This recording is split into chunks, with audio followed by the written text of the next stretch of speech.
Hello dear student, स्वागत है आप सभी का पुनः एक नए वीडियो लेक्चर में। तो डी स्टूडेंट, आज की इस वीडियो में मैं आप सभी लोगों को हाइगेंस की द्वितीयक तरंगिकाओं के सिद्धांत के आधार पर बेटा तरंगों के परावर्तन की व्याख्या का जो डेरिवेशन है और पेपर में काफ़ी ज़्यादा पूछा गया है, तो इसी को सॉल्व कराऊंगा। तो चलिए स्टूडेंट स्टार्ट करते हैं आज की इस डेरिवेशन को। तो इस डायग्राम को अच्छे से समझिएगा बेटा। तो ध्यान दीजिएगा, ये स्टूडेंट, ये सबसे पहले आप क्या लेंगे, एक समतल पृष्ठ लेते हैं। ये क्या है बेटा, ये क्या है बेटा आपका एक समतल पृष्ठ। और समतल पृष्ठ, अब इसके इधर भी एक माध्यम है और इसके इधर भी एक माध्यम है। तो डी स्टूडेंट, दो माध्यमों को अलग करने वाले पृष्ठ को, अर्थात इस पृष्ठ को आप क्या कहेंगे, अंतरा पृष्ठ कहते हैं। क्योंकि ये जो समतल सतह आप लिए थे, समतल पृष्ठ जो आप लिए थे, इस पृष्ठ के इधर भी एक माध्यम होगा और इधर भी बेटा एक माध्यम होगा। तो बेटा दो माध्यमों को अलग करने वाले पृष्ठ को क्या कहते हैं, अंतरा पृष्ठ कहते हैं। तो डी स्टूडेंट, मान लीजिए ये कोई प्रकाश किरण है, ये कोई प्रकाश किरण अनंत से इस समतल पृष्ठ पे आपतित हो रही है, और ठीक इसी प्रकार यह भी एक प्रकाश किरण जो है अनंत से यहाँ पे आपतित हो रही है।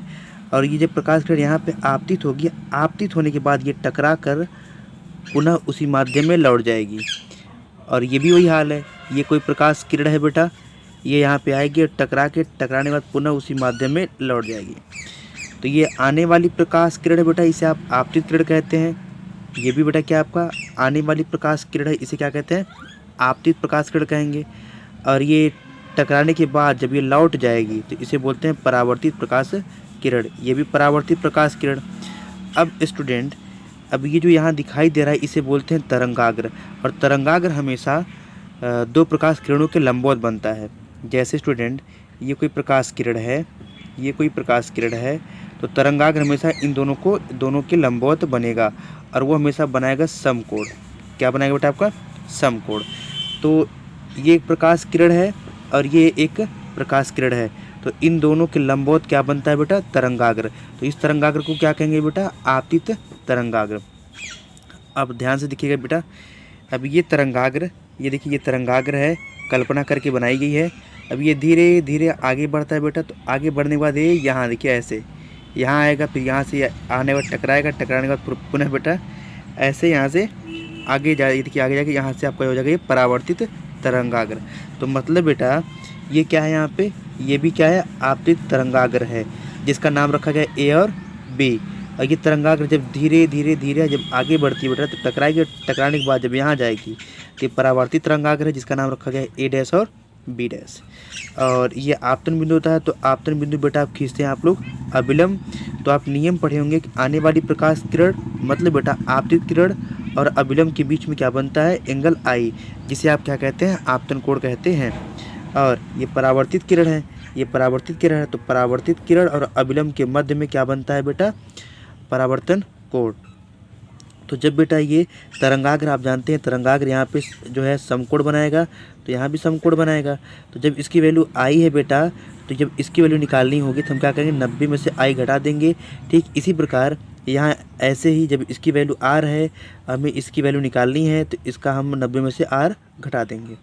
तो ये अभिलंब बेटा, इसका नाम यन और यन डैश रखा गया है यहाँ पे। अब ध्यान दीजिएगा बेटा, हम आगे लिखे हुए हैं आपका यहाँ पे ए और बी क्या है बेटा, डायग्राम में देखिए ध्यान से, ए और बी क्या है, ए और बी क्या है बेटा, आपतित तरंगाग्र, समतल तरंगाग्र भी कह सकते हैं बेटा।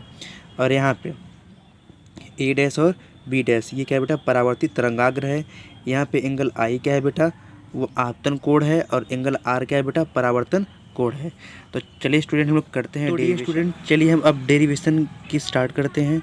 तो ध्यान दीजिएगा यहाँ पे बेटा, ये देखिएगा ये जो तरंगाग्र है ए से ए डैश तक और ये बी से बी डैश तक, तो आप भाषा क्या लिखेंगे, ए को ए डैश पर तथा बी को बी डैश तक पहुँचने में लगा समय। मतलब बेटा यहाँ से यहाँ तक पहुँचने में लगा समय, यहाँ से यहाँ तक पहुँचने में लगा समय। तो जो सूत्र आपका लगेगा बेटा वो आपका है दूरी बराबर 4 गुणे समय। दूरी की बात करते हैं, ध्यान दीजिएगा। अगर हमको इसका निकालना है, देखिए ध्यान से, पहले ये बी और बी डैश एक दूरी है, बी और बी डैश एक दूरी है, तो आप यहाँ लिखेंगे बी बी डैश बराबर चाल।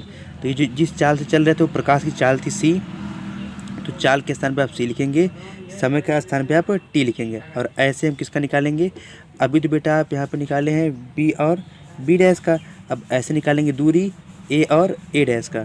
दूरी देखिए पुनः दूरी बराबर चाल गुणे समय, ए डैश बराबर सी। और ये स्टूडेंट आप डायग्राम को पहले देखिए ध्यान से। आप त्रिभुज लिए हैं, ध्यान दीजिएगा बेटा त्रिभुज कौन कौन सा ले रहे हैं। अब यहाँ देखिए त्रिभुज आपको लेना है क्या, यहाँ पे अच्छे से देखिएगा, यहाँ आपको त्रिभुज लेना है ए बी बी डैश। तो कहाँ है बेटा आपका यहाँ पे ए, ध्यान दीजिएगा बच्चा आपका यहाँ पे ए, और ये क्या है आपका बी, और ये आपका है बी डैश।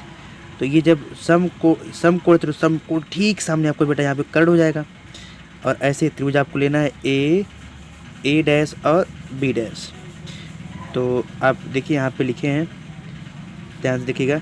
अब दोनों में देखा जाए, दोनों में अगर देखा जाए स्टूडेंट, यहाँ पे ये कर्ण है, दोनों का कर्ण सेम है।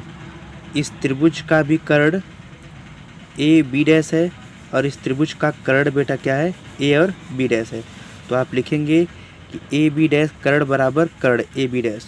और उसके बाद स्टूडेंट आप ध्यान दीजिएगा, ये कर्ण है तो दोनों में सेम है, सेम होने के नाते इसे कहेंगे आप लोग क्या, उभयनिष्ठ भुजा। क्या कहेंगे बेटा आप लोग, उभयनिष्ठ भुजा। फिर आप आगे आएंगे, फिर यहाँ पे आप लिखेंगे जितनी दूरी ए से ए डैश तक है, ए से ए डैश तक है, ठीक बेटा उतनी ही दूरी बी से बी डैश तक है। तो यहाँ पे लिखेंगे बी से बी डैश है। फिर तो आप लिखेंगे एंगल ले लेंगे एक को आपको बेटा ए बी और बी डैश, इसका अपोजिट एंगल यहाँ पे क्या जाएगा ए डैश और बी डैश। तो बी यहाँ पे बी देखिए, यहाँ पे ए डैश देखिए, तो एक बी पे एक ए डैश पे 90 अंश का बन रहा है। तो आप लिखेंगे प्रत्येक कोण 90 अंश। तो यहाँ पे देखिए भुजा भुजा कोण अर्थात साइड साइड एंगल। सो इसलिए त्रिभुज ए बी बी डैश तथा त्रिभुज ए डैश जो है वो सर्वांग सम है, अर्थात एंगल आई जो एंगल आर के बराबर है। तो डी स्टूडेंट उम्मीद करता हूँ आपको ये वीडियो सरल तरीके से समझ में आ गया होगा। ऐसे ही मोस्ट इम्पॉर्टेंट वीडियो पाने के लिए आप हमारे यूट्यूब चैनल को लाइक सब्सक्राइब और शेयर कीजिएगा। और डी स्टूडेंट अगर ये वीडियो समझ में नहीं आ रहा है तो एक बार नहीं इसको दोबारा देखेंगे तो धीरे धीरे ये समझ में आने लगेगा।